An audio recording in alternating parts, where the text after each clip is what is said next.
Good morning, guys. Welcome back to my channel. My name is Sarah. For those of you who it's your first time here, thank you for coming by, and don't forget to subscribe to our channel. For the all subscribers and all of you who have watched our videos, thank you for always coming back.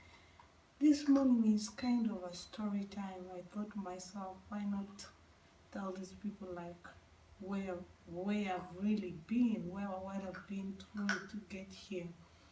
So I don't know if I've already told you in the recent videos, but I'm a fashion designer and also a mother of three, not biologically, but I have three girls that I love deep in my heart, and they call me mommy and they're my girls. So today I've been thinking and I wanted to really share with you guys about how I got here. So I'll start right from where after finishing my fourth year high school, and then I left from the village in the eastern side of Uganda to come to Kampala. So I was 16 when I came to Kampala, and after finishing my final exams of the fourth year, was senior 4, I came to Kampala, and apparently at that time my sister called Beatrice called me. She had given birth to her daughter Mercy, and she did have someone to take care of. So after finishing the exams, she asked me if I could come and help her take care of the baby, of which with the childhood and all the excitement of coming to the city, I said yes. And then I came. My sister, by then she was a security guard, so we got there. I remember I arrived in Mukwana Kedi. The people who know the city, there's a Kedi called Mukwana Kedi, most renowned in the city center. I got her there waiting for me on the bus. She picked me up. She didn't have money from her appearance. She was troubled. She was, I don't know, everything was in her face. You could read it like she's been through a lot. So I remember I came with a small suitcase, but showing that she didn't even have money. She had to carry the suitcase all the way from the city center to the home where she was living, and that was in the suburbs of Namongo. So first of all, the shocks that I got was like, just imagine picking me from city when you have a big expectation coming to the city, and you start walking through the railway line, walking down to Namongo, only to arrive in a suburb of, like, the houses were made with mud, or other people were just using papyrus mats, or trample, or I don't know how do I call it. There's these big plastic bags that people were tying like tents to sleep in. So I reached them. Then when we got there, what another scary thing was, like, in front of our house, or what I would call the house, was about 10 feet long trench, KCC trench, that on top they had just put some pallets on it. So we got in, the place was crazy. There was a lot of taking drugs, people smoking marijuana, then ladies smoking with the pipes. So it was something that I always saw in Nigerian movies, and I knew that people smoking with pipes was either your witch doctor or native, like something like that. But it was something very normal in this place.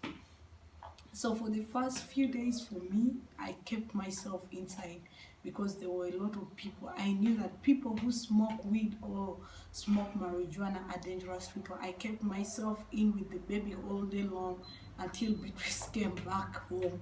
Others could call me out, come out after smoking. And the funny thing is that when in the house where we got, my sister in the room, she had one mattress laid, but the next, your very first step into the house, it is the mattress you're stepping on.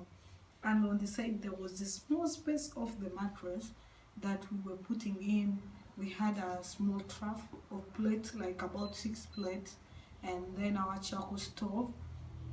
And I remember our bags, all we had to keep it on top of the mattress, and it was almost like in front of us, like the pillow. Now in between us, separating us, was kind of like we had how do I call, a plywood separating different rooms, like that is was the partition between the next room. And in the next room lived one of, he was a good person, but he smoked weed, and every time he went high, he kept on knocking the plywood, and it was just like that, just put it something small. It's not like it was knocked on permanently, it's something that could follow. So it's one of the scariest things. Believe me, I was disappointed when I got there, and we stayed for a couple of months, and then I tried to tell my sister we could get something better, because there were other houses that was renting at, she was renting at 30,000. I think 30,000 could be around $15 a month, that room. So I told her we could go and get a house of at least 50,000 Ugandan shillings, because they were at least a bigger room, though it's made of mud, but it was totally separate, and you could get the floor with cement, because where we are, we didn't have any other wall apart from the factory wall, main walls from the factory that was on the edge. As I'll link the video, you'll be seeing on the, as you can see in the video on the side, when I went to visit of recent. So it was like when it rains, when you're not home, the whole mattress will be wet, and you have to put a plastic bag on top of the mattress to be sleeping. And we had a 6-month-old baby. So after like about 3 months, Beatrice managed to collect up money, and we moved to a bigger house. Yes, within the railway line on Namongo, but it was better. But the major challenge that we had in that place was the latrine and the bathroom, which was not there. There's a lot of population, but we didn't have clean water, and we didn't also have the toilets and the bathroom. The water, since it is a wetland, people dug on the sides of the railway and we could get the water there. But for the drinking water, we had to move to Namongo deep near Kasamvu to get the water that is piped, the spring wells, to get water for drinking, or we had to buy in taps, of which by then, when I got there were no taps. And fortunately, after some years, the king brought a certain line of water that you could buy units and prepaid kind of tap that you can always have a key holder and buy water. So that's basically how we started. So when we moved to the next house, after a few months, I was really tired of the situation, and I saw how my sister was working hard, and I couldn't get any job despite that I'd finished senior 4. So one time my neighbors tells me that there was a job in Ginger, and there was a white that needed a housemaid. So I said, why not? I remember telling Beatrice, and Beatrice totally disagreed with it because I'd never been to Ginger. We talked about it the whole night, and she cried when I told her that I'd made my decision. I was going there because life was not any better where we were living. We were surviving on posho and silverfish or eggplant every day, even to buy offals or maid. I remember the first Christmas was the first Christmas I ate all the offals for Christmas. We didn't have clothes, we could not even afford matoke for ourselves. So life was terrible, and I thought that if I would work with both working, life could change. So when they told me that the next day I was leaving for Ginger, immediately my sister left for work. So what happens, the old man who was taking me to the job takes me up to the tax park in town, puts me in the tax, and tells the people they're going to pay for me my transport from Ginger. So when we get to Ginger, we sit on the tax, like in the midway, the taxi guy starts to ask the young girl, bring the number of the person where you're going. We call them to let them know that you're almost there. They get ready where we're going to pick them. And I was like, but I don't have the number. And they asked me, what about the old man who brought you? Where is his number? I don't have the old man's number. I don't know the old man's name. It's my neighbor who took me to the old man. I don't know where I'm going. I don't know the name of the person whom I'm meeting. Guys, it was the worst day. Everyone was talking in the taxi. Who's stupid like this? Who's like, everyone was beating hell out of me. But yes, we got to Ginger. The guy could not bring me back. He took me to the tax park, and there was a police station. Dropped me there and told them if anyone comes searching for me, they may leave his transport, and then whatever. He didn't want to know. He just needed his money. So kind enough, I met a certain police lady there who was very kind to me.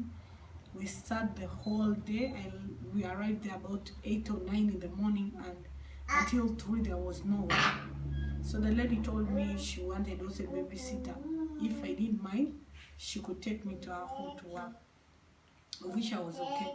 So when almost it's coming to 4, it's when another man came in that she was searching for a girl who was sent from Kampala to come to Ginger. Baby Liam, come on, allow me talk. Today I'm babysitting my nephew Liam, so he's talking on the background while eating his breakfast. So the lady, a certain old man came in and was asking for me, and I was like, I'm the one. So he paid the money, whatsoever he did, and then took me to where I was supposed to work. So first shock, reaching there, I was told this of a white family. It was an Indian man. And reaching home, I thought that it was a family. It was only one single man who was, I think then, was already in his 40s. So I did not mind a lot. Baby Liam, please. I did not mind a lot because he behaved kind of mature and like a parent. So I was like, okay. He made dinner, we ate dinner. I took my shower, he showed me around the house, he told me what he wanted me to do, and I was cool. So, being a girl, I was very conscious. The room that they showed me, no, baby, please. Can you go and play outside with your animals? Please, Liam. Your animals, take baby doggy and dinosaur. So, this man, we went to sleep, but in the door that he showed me in was like, it didn't have a lock inside. So the first night it was very hard for me to sleep, very hard. So that evening when I got there, he gave me the phone. I called my sister and I was like, I'm okay, I don't mind, what. But then my sister told me I had been called in one of the companies in Kampala, House of Eden, that was a factory of Jews, to come and work. That very day I left and applied in November when I got in Kampala. And it was the next year, 2013. We were already in March, going to April. They had never called me. And now finally they had called me the day I left Kampala. But then I was like, it's okay, I've got here, this person is nice, what? So that very night I went to bed and I could not sleep because I didn't have the lock inside my room. So I was like, how am I going to do this? So I totally failed to sleep. Instead of looking on the right side, I slept while my eyes are in the door. So after like a very long time, my new boss was still in the sitting room watching. I said, okay. So after like around like midnight, I heard his footstep walk on in the corridor of the house, going to the bathroom. I was like, okay. Then I changed and flipped over. So when he came back from the bathroom, he knocked at the door. Sarah. And I pretended like I'm dead asleep. So he pushed the door, still called out. I just kept quiet. The next thing, he came in, up to my bed, grabbed me and carried me. I was like, I'm still sleeping. So when he got me out and was taking me to his bedroom, that's when I jumped off his hand like a rat, and then the battle started. That was my first night. we struggled. Remember, I'm 16, this guy is in his 40s. Because what I remember, I don't know if he was in his 40s, but he already started having gray hair developing. I won't tell the company that he was working in, but yeah, he was a man with a family. But his family was recently not in Uganda. So we struggled and struggled and struggled. I think it was for about 2 to 3 hours. And then that's when I look, because his bedroom was the first as you're coming from the sitting room. So I look at the key of the sitting room was closing in between the sitting room and the bedrooms. This side was on the other side of the sitting room if you push the door. So we struggled, and I went to go back to the sitting room side and lock the door. And I sat on the door. He knocked it. He was like open. He was like he's apologizing. He was like, I don't know what got over me, but I was scared. I was annoyed. I was everything. Now, out of all, I was regretting because my sister had warned me. But then I remember they had called me for another job. So what I did was like, I woke up in the morning and put up a big smile. When I took shower, he was still sleeping that morning. Then went to the kitchen, made tea because he had already showed me. When I just got there, I made tea, I prepared his breakfast, brought in the sitting room. When he woke up, I was just like as usual, like nothing happened. And he was like, I'm sorry about what happened last night, what. I was like, it's okay, let's forget about it, so long as you're sorry, what. So when I left Kampala, stupidly, I left with only one cloth on. So I thought like I'm going to Ginger, see the job, go back to Kampala, pick my clothes, and then come back. Who does that? But I did it. So I told him the next morning that I only have one cloth, as you see. So if you don't mind, I need to get some clothes if I'm not going back to Kampala. So he said, okay, I'll go to work and I'll come back around 1, then I'll give you money or take you around with Micah and you buy some stuff. I said, okay. So I prepared lunch at 1. He came by, we ate lunch, and he was like, can I take you? I was like, no, I need to know the place, so I want to walk by myself so that I get used to the place. He was like, okay. He asked me how much I needed, and I remember I asked him only for 20,000, knowing that it was enough for me to go from Ginger to Kampala. And another thing, I knew Kampala, where I'm coming back, we don't have money like for food. The extra will start my day. So that very day, he gave me the 20,000. I left him home. He gave me a copy of my key, but I left it under the pillow. He took his key, and I was like, cool.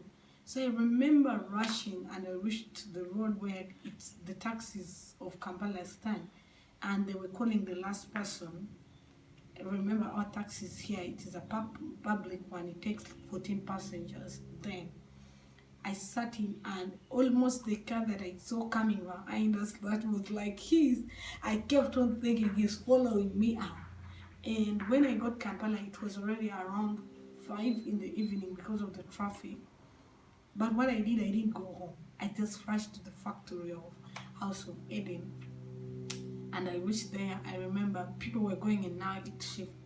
The last day they had told me I was supposed to report in the morning, and now I'm coming in the evening.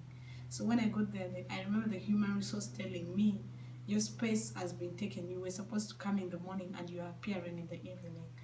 And I was like, what have I got to? But I told him, I was very bold enough and to tell him that, remember, I applied 5 months ago and I was not called. By the time you called, I was in my village and I had to look for transport to get here. So unless you guys are ready to compensate for my transport, that's when you tell me to go back without no job. So I sat there, and he was like this, he was like that. I was like, I'm not going unless you're ready to pay for me coming here and pay for me going back and cater for some things. I'm not leaving. Of course, he cannot pull the money out of his pocket for free. He told me, it's okay, you can go in and start work. I was the happiest in the world. I was the happiest. And that's how I started working there. We worked, unfortunately, we were working for only 6 months contract, and then you have to leave. So after 6 months, the contract was done, and I had to look for another job. But during that time, our life improved gradually. So after that 6 months, I got another job, and this time again, I got with an Indian male. He wants me to cook. This time, I was so lucky to get someone who was very nice, treated me like his daughter, taught me a lot of foods, how to cook, and he helped me a lot. Then I worked for some time, but he also had his own mentalities. He likes ladies, and he didn't like me, but he buys them. Who knows what I'm saying? He buys them. So I didn't like the whole vibe, and after some time I left working for him and got a job with an Indian family. I worked for him, I think, for 3 months or 4. Then I went to another Indian family that I was working for, and I also worked there for only a month. Then another family got for me another job that was paying off. This guy paid me 70,000 a month. Then the family I went in, they were only paying me 60. Then as I was working there that month, another family told me there was someone who could pay you 100 for your work. So I left and went for 100. And by then we were still in Namongo, and this family was living in Mulago. I had to go there every single day, foot to Mulago, to and from, and go to work. And they wanted me there by exactly 7. So I was barely jogging every morning to Mulago and coming back in the evening. And I think my first experience there, that was funny, that the first day when I got there, I was asked to cut green chilies. And I didn't know that green chili can burn badly, just burn it. So I got the chilies and started cutting with my hands, not putting on anything. No, daddy. And what happened was that green chilies burnt me badly. So by the time I wanted to go and tell my madam, she was sleeping in the afternoon, her boys were sleeping. So what I did, I escaped and ran home. I came back I went to her sister who had sent me to her house, and they said, chili burnt me. I ran off. Tell her that I ran off because I was burnt. Lucky enough, it doesn't peel the skin, but it is very burn. It can burn badly. I had to apply sugar, some oil, and my hands were okay. And I worked with that family for about 1 year and 8 months, or coming to 2 years. They were nice, very nice to me. They treated me like a child of their own. I learned a lot from them. I got to learn about a lot of Hindu religion, their cultures. I learned to make a lot of foods from her. She was my favorite boss of all times. Despite, like, as a maid, what I will always tell people, keep calm, know your limit, learn to be low. If you want to work with anyone as a maid, despite like they love you, they like you, keep low, keep calm, be patient, be trustworthy. Those are the major keys, because what I've learned in life, that even when God had kept on rising me and I could even rent a good house, I got my small TV. But still, when I went to certain houses, however much they're nice, you wouldn't sit on their couch to watch TV. Other people, even when you clean the couch and you clean the house and you clean the dishes, you are never going to eat on those dishes. Because I remember with my boss, she was very nice to me, but one thing that she never allowed was I never ate or drank in their cups. I had my disposable glass and plate aside, of which with time, when you know that what the Bible even says, and you know that you have to keep calm in everything. I didn't take it like kind of a mystery. I didn't make any big deal out of it. It became something very usual for me. So I worked with them for about 2 years, and something came up, and we could not get along very well after a certain time. Not getting along, it came with salary, because at that house I had to clean the house, wash the dishes, and there were 6 people in the house. Wash the dishes, laundry I have to do every day with hands, wash the dishes, which was a lot. For those of you who have ever worked as a maid, either for an Arab family or Indian family, you know their dishes. Even for a night, it can be all over the place. So do the dishes. I did the ironing, I did the cooking, I did the cleaning of the compound, I did the washing of the car. I had to open the gate when the car comes in. So at 100,000. So when time went on, I was like, I need a salary increase. Then I was asking only over increase of 20,000. But each time I brought it up, my boss was like, he can't give me that. He felt like it was too much. But it wasn't like they didn't have, my boss was working for a good company and he was earning a lot of money to what I know. So 20,000 was not something big. But yeah, when they could not totally and the work was too much, I was getting sick. My body was totally worked out. I was 17, then 18. I could not do it anymore. So I quit the job. And I think that was a time that my life went a total round, through hell, through pits, through what? It was a testing moment, because I had to stay 3 months straight with no job. I remember we had started striving. We had got at least 2 shares in our house. We had now got a bed. And around that time, Beatrice had got married.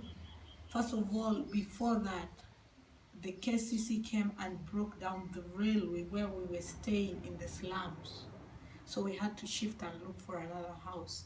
That was a very hard time, and we had to move to a house of 60,000. 60,000 was very expensive for us that time, very expensive. So what happened is that I left the job. My sister had got married.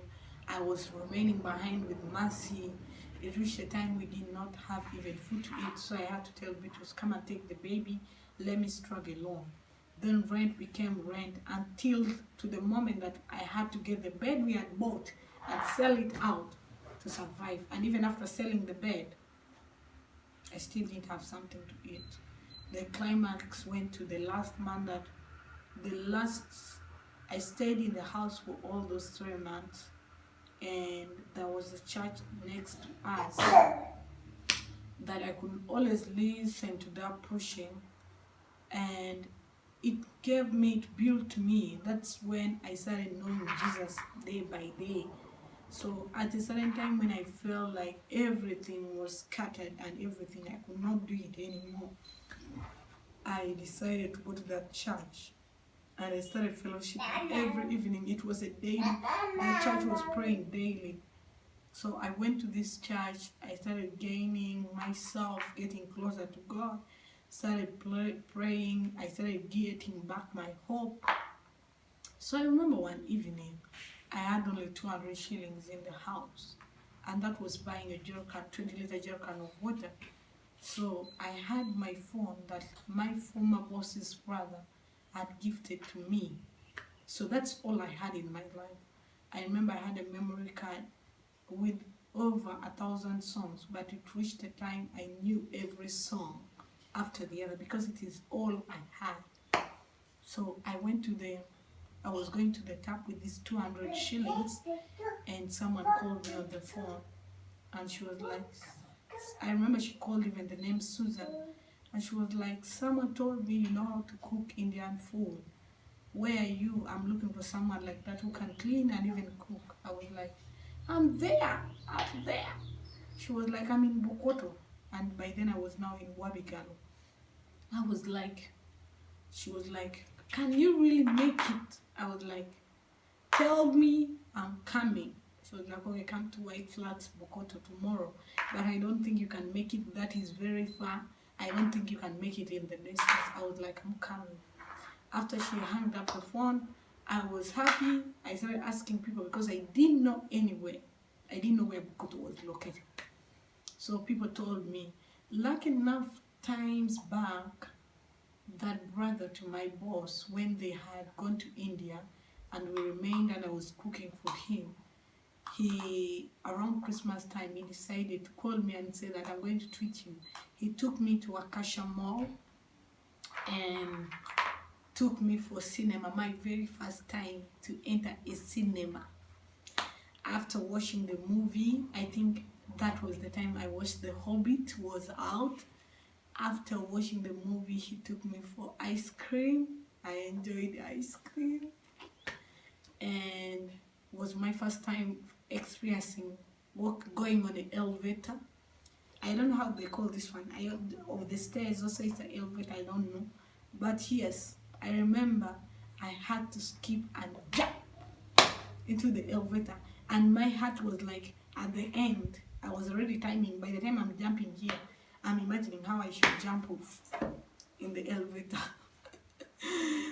So I had that phone. So when someone directed me, told me, if you're not Acacia, you can go this, what. But remember, it has been 3 days without me eating any meal. So I honestly went to bed in an empty stomach with warm water. And the next morning by 6, I'd already left, because she told me if you can make it before 7:30, that will be good, because I have to leave for work.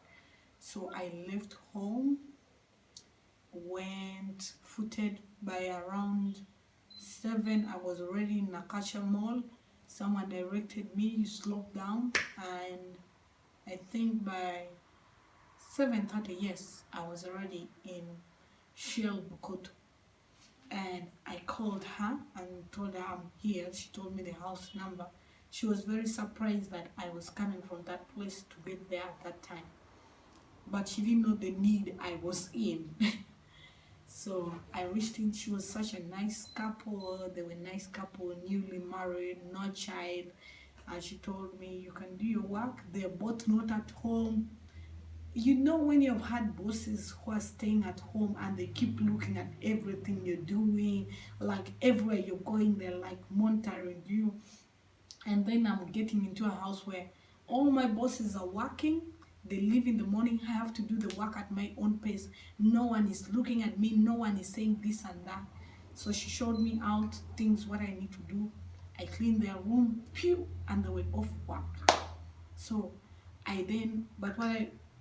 their house, I think, that stayed for some days with no maid. So the clothes surely were many, the dishes were many, and everything. But no, I'm someone who has done this. It was a walkover for me to do the work. But remember, the central government was empty for 3 days, no food. And the worst thing that she didn't tell me I could eat. And I've worked with several families, even others just part-time, but other families never offer even a cup of tea, even if you're working for 12 hours or 8 hours day long. So others just never offer anything. So I thought that she's this family that she's not offering anything, and she left for work without telling me you can eat anything.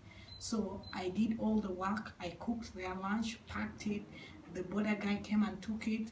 And of course, anytime I finish my work, I think around 2 I was done, I passed by her office and dropped her keys.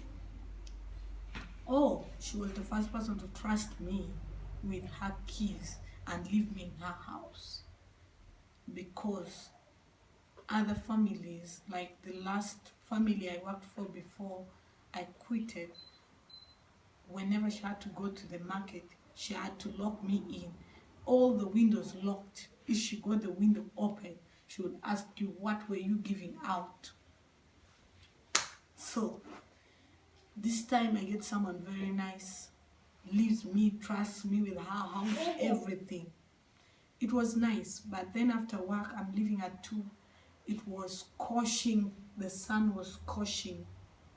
burning, and I had to move over and the sun to go back home. I remember moving, drop the key at her office, and continue walking, sloping via Kololo, coming to the golf course under the Luthuli Avenue. No, I don't know that is Acacia Mall or the Luthuli. Yes, it's the Luthuli Avenue. My dear, I reached somewhere near the golf course while going up, and I couldn't make it anymore. My canvas shoes had become heavier.